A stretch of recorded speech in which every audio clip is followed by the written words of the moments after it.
Hello, Cougar Nation, and welcome to the very first Coaches Weekly for this baseball season in 2025 here at Concordia, Chicago. I'm Jonathan Shear with Cougar Sports Network, and joining me for the first time this season is head coach Colin Connor.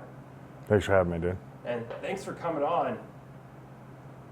Getting ready to go for the season right here in February. Got games coming up this weekend, your very first.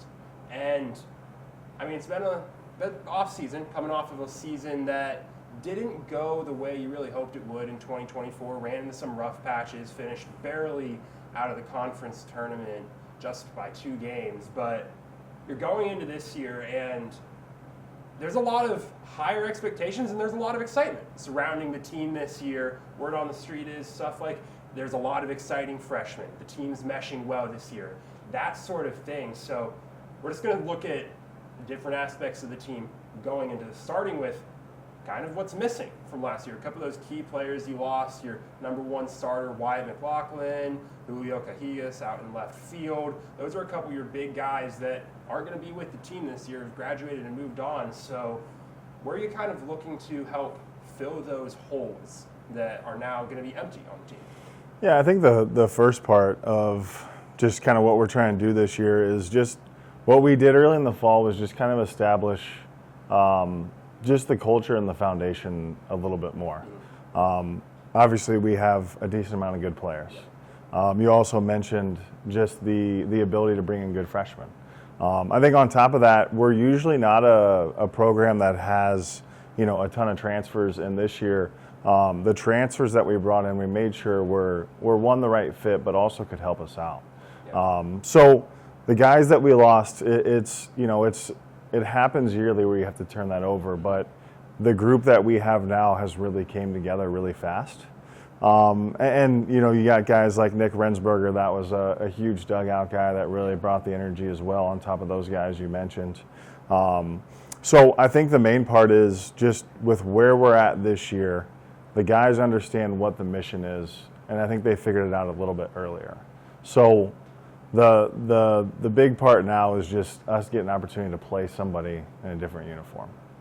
Absolutely. And, as you get ready for that first opportunity, on the flip side of players you've lost, it's key players you've returned. And you actually did return a lot of your key players from last year. The majority of your starting field, outfield, infield, they're all back. Tyler Dorsch, Eli Hickman, Tyler Crater, Brandon Mahler, all players, all winning all conference honors last year. All of them coming back to the team this year. How is it? How big has that been, having, honestly, a very large group of key returners as you bring in those new players and set the culture for this year? Yeah, I mean, anytime you can return guys that are 3, 4, 5-year starters, you're going to have success because there's not many things they haven't seen. I think the other part with those guys is they've kind of been through it all with us, so they've never wavered, they've never looked back, they've never second guessed, they've been all in from the beginning. And those guys signed up for a lot of success. That was here for a long time. So as unfortunate as it's been, those guys have been a huge part of what we've been trying to do for a while now. Offensively, we're very old. First 5 or 6 guys, you could say first 7 guys are junior, senior, and some 5th-year senior too. Yeah. So when you have that in the lineup, it definitely helps. And then you look at it, from the pitching side, our bullpen's old. Those guys were really good for us last year. Through big innings, kind of got maybe overused a little bit by me, but they never didn't want the baseball. So then you round that out with some experience based on what we went through last year. Like Dylan Scott's a sophomore now. Mike Southard's a transfer that we actually recruited out of high school that'll have a chance to pitch for us, a decent amount. And then, you have a junior class like Elliot Higgins and Dave Dimling and all those guys. So the staff has been through a lot and they've learned a lot. But once again, when you add really good freshmen with good fit transfers, with guys that have been through a lot, it puts us in a really good spot on the mound as well. So we love our lineup. It's old. Those guys know how much they love them. But the next piece is just to kind of get all the pitching and the defense and the hitting kind of to mesh together. So I think the main thing is just the mentality that we have up to this point is, the nice thing about being old is you don't freak out when things don't go your way. So those are the exciting things kind of about this group. Absolutely. And on those other exciting things, we've talked about the players you've lost, talked about the returners. Something that comes with players graduating, new players come into the program. And you do have a solid group of freshmen coming in numbers-wise this year. Yeah. And word on the street, like I mentioned, they're pretty exciting. They're pretty good. You mentioned that yourself. So how are those guys looking? How is the impact that some of those freshmen might be having sort of directly on the field or just behind the scenes with practice, with all of that sort of culture? Yeah, so there's a few layers to the whole thing, obviously. The big part, once again, going back to the culture. The older guys are establishing that. We make sure that from the coaching staff down, we communicate the expectations. They help us bridge the gap between us and them. The young guys are very talented. They want to win. They want to be here. So you take the communication with the experience, with the effort and a really good attitude, that creates something that's pretty special. And the freshmen have pushed, the sophomores and juniors, and the seniors have also felt that, but they've also helped kind of show the way as they've kind of gone through that. So you always say it's a special group, but I think the really cool thing about this group is when we speak, they listen. So I think that's a huge part because, when you recruit talented players, they come in with the expectation to play or to compete, which is really good. The next part is when you go through that fall, and there's a lot to it, and there's layers, and there's schedule, and there's all this stuff, how they handle it and how they respond, I think has been the really, really cool thing, about those guys. And they're huge fans of the upperclassmen, and the upperclassmen are huge fans of them, and it's been really fun to watch. They are ridiculous in the best way possible, the young guys. Just some of the questions that they ask, but it's a really fun group. They love to compete. They love to show up, and we've talked about consistent motivation from us, consistent effort from them, and then consistent belief is like the last piece that kind of allows us to have success, whether we win 10 in a row or we go on a rough patch. It's just about believing no matter what, and they have. Yeah, absolutely. And as we start to wrap this up, if we've gone through all the aspects of the players of the team as a whole, we look at the 2024 season, obviously wouldn't have ended the way you wanted to right out of the conference playoffs. You look ahead to 2025, a team that has returned a lot of players, has a good culture so far, is exciting. Where are your goals for this team? A team that, from the eyes of the conference as a whole, could be a wild card. There's not really high expectations for this team from the conference. I mean, you're predicted to finish 8th in the conference, solidly outside of that top 7 group that's very tight.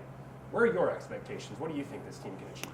Yeah, so this is like a little bit of a trick question, right? Because if you answer it one way and it doesn't work out that way, then you're like, well, you said this. Yeah. I think we're right where we want to be in terms of who we are. I think the biggest part is if we can play our game and we can just believe in each other, the results to the season will end up where they should end up. So I can't give you a concrete amount of wins or concrete amount of where we're going to finish. I mean, in my mind, I have that. But the best thing for us is just to show up with consistent motivation, consistent effort, and consistent belief. I think you do those 3 things and the results will take care of themselves. So the big thing is just play our game. Play our game, and the last part is have fun while you do it because we've put in the work, we've put in the time, and these guys deserve to have success. So I think a lot of it is just controlling what we can control. As cliche as it is, and as much as you can go back to pretty much any Coach's Weekly from last year, you'll find a very similar answer. But if we get caught up in results and standings and rankings, then we'll never be able to focus on what we can do as a team. So, yeah, absolutely, 100%. So, season as a whole, smaller picture though, you're starting up your season this weekend. We are. So from that small scale, you've still got over a month to go before you get to conference play. You're headed into that non-conference preseason slate. What's your goal immediately at the very start of this weekend that you really want your team to feel out to see as they get that first on-field action against other teams? Yeah, so this is a good question. So last week or early this week, we just talked about the idea of, hey, put yourself in a game day setting. Like, you got BP, you got pregame, you got get to the field. Here's what the schedule looks like. Usually an hour before the game starts, people start to get amped up and a little bit nervous and a little bit of, those anxious nerves that come with the season. So we just talked about, we've worked hard. We've played baseball our whole life. It doesn't change just because we're at the college level. So to answer your question, it would be to have a ton of fun, to show up, to be ready, and to once again play our game. Play fast, play free. We're prepared. We're prepared. We've taken as many swings as you can take, and we've thrown as many bullpens and ground balls as you can take. Now just let yourself be free and go play the game. So I think we should be able to do that with, once again, how old we are. The next step is just watching guys settle into their roles as they do what they've done their whole life. So play our game is the best way to answer that question for you. Absolutely. And the Cougars will get that first chance to play their game this weekend as they get that 2025 season underway. Coach, thanks for coming on today, and best of luck as you get your season started this weekend. Thanks, dude. And if you want to catch up on everything you've missed from Cougar baseball from the past year and from all of Cougar athletics, and follow all the action from that baseball team this season, go to cucougars.com. I'm Jonathan Shear, the Cougar Sports Network. Thank you for joining us on this Baseball Coaches Weekly, and make sure to join us next time. As always, roll Cougs.